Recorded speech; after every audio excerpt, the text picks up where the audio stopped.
Hi, welcome.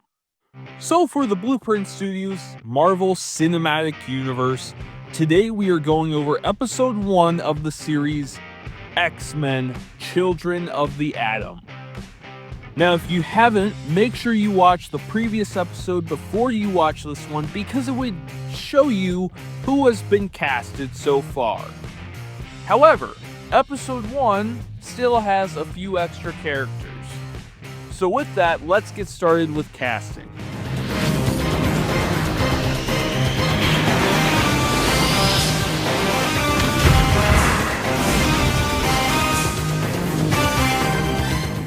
In this episode, we would be introduced to Nick Fury. But I would want this Nick Fury. Not this one, this one. So I would cast Richard Dean Anderson, because he combines sharp intellect, rugged charm, and natural leadership, qualities that would make Fury a seasoned, no-nonsense strategist with a touch of wit, perfectly suited to lead and challenge Earth's mightiest heroes. We would also see Agent Maria Hill, and okay, I would cast Kobe Smulders because she brings a commanding presence, sharp intelligence, and cool professionalism to the role, embodying the capable, no-nonsense SHIELD agent who stands confidently alongside superpowered allies while holding her own as a leader. And finally, we would hear from the shadows, Thanos. So, come on. I would cast Josh Brolin, because I ain't messing with perfection. And now with that taken care of, let's dive right into episode 1 titled, The First Spark.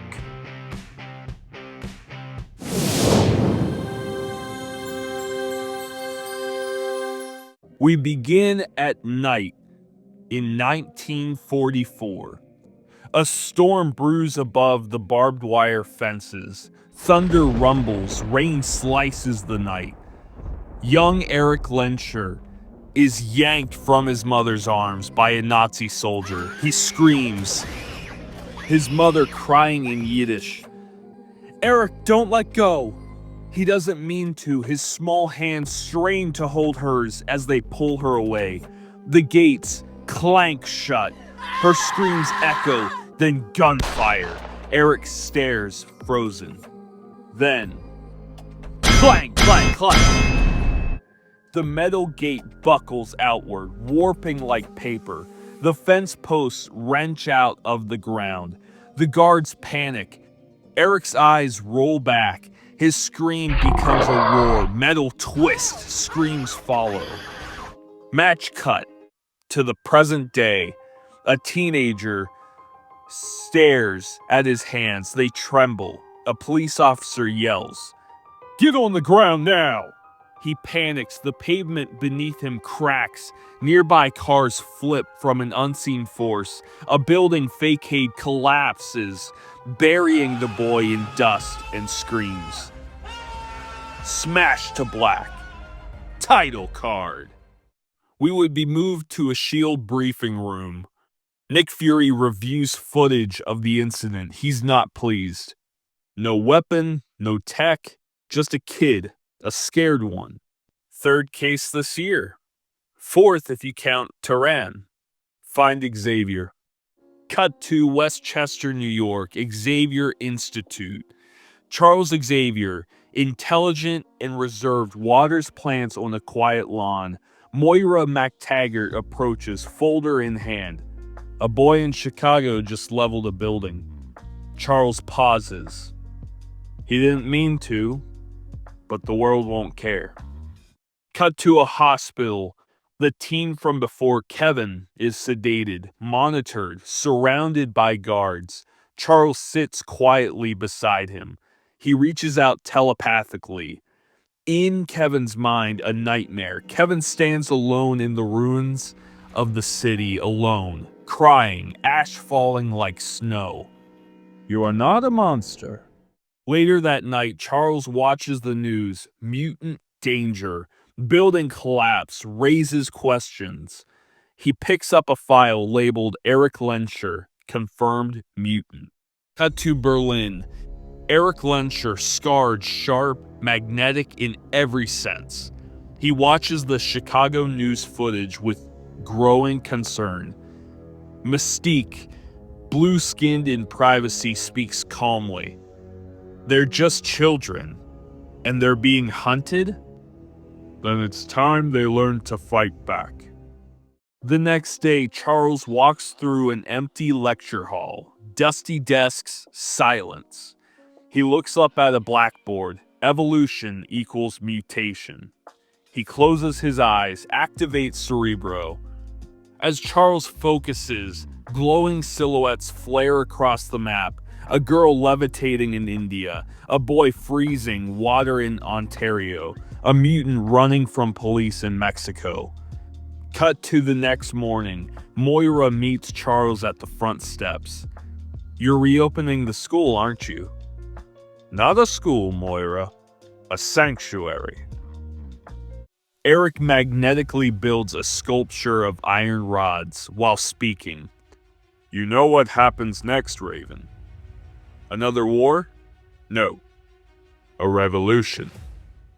Later that night, Charles reviews applications from gifted children, all quietly flagged in databases. A knock at the door. Scott Summers stands awkwardly. Behind him, Jean Grey, Oro Monroe, and Hank McCoy arrive one by one. Later, Scott talks to Jean. So, this is like, X-Men?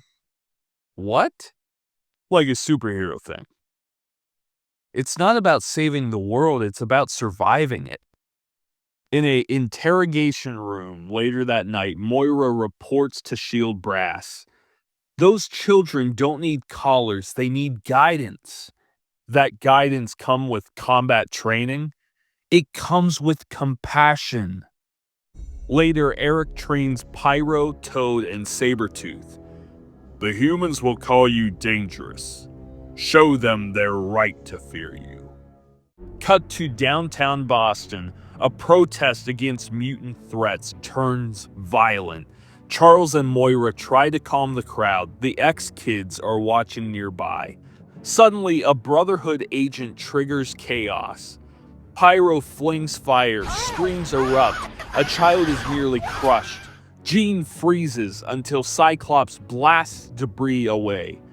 They save people, but the media only sees mutants attacking. Later, Jean sobs in Charles's office. I didn't ask for this. None of us did. Eric watches the news. Pyro and Toad stand behind him. The newscaster states, Mutant extremists endanger civilians in Boston. Eric smiles faintly. Now they're listening. Nighttime in the Cerebro room. Charles updates Cerebro, increasing range, refining targeting. The globe glows with mutant signals. Moira off-screen states, how many are out there? Too many to hide anymore. Cut to Genosha. Nighttime. A storm brews over a small island. Eric stands at a shore, Raven beside him. The war has begun. They just don't know it yet. Cut to deep space. In an observation chamber, a towering armored figure views Earth on a holographic projection. Beside him, a glowing cosmic orb, Power Stone fragment. A voice speaks. The mutations are progressing faster than predicted. Thanos in shadow states, then let us accelerate them. Cut to black.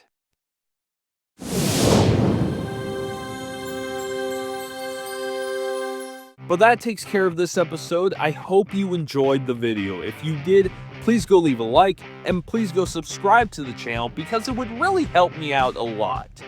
And with that, this is what I would do. What about you?